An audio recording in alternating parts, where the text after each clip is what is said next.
I I just had 2 recent like yesterday, I had 2 people who I think are in remission or on their way to remission.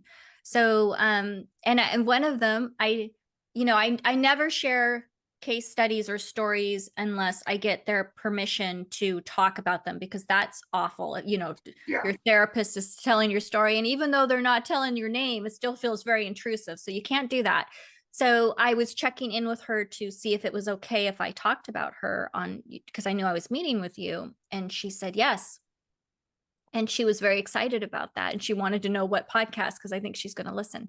But yeah, so this was a 19-year-old girl with diagnosis undetermined, but had auditory and visual hallucinations.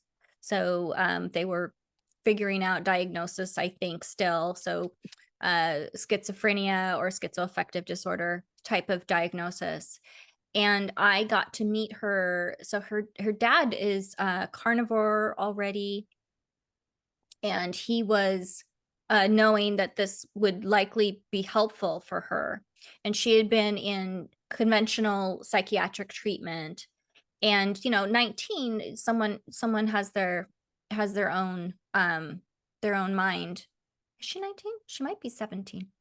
I think Wow. she's 17. I'm sorry, she's 17. Yes, because I couldn't put her in my online program. So we're doing sorry. So she's 17. And she's still in school. So so they met with me, and she was in a really bad place. She was highly suicidal, and her dad was on the call with her, and she was trying to decide, what way to go. So she's just in a really bad place. Um and I said, so here's where you are, and you are about to you want to go into a psychiatric hospital, and I understand that. And let me tell you where that leads, where that goes. And it's possible that you could be stabilized and stay on the same medications for a lifetime or close to it, although that's unusual. That's possible though. And that could be your way to feel better. I don't think you're going to like psychiatric hospital. It's not a fun place. It's not it's not a great place for a lot of people.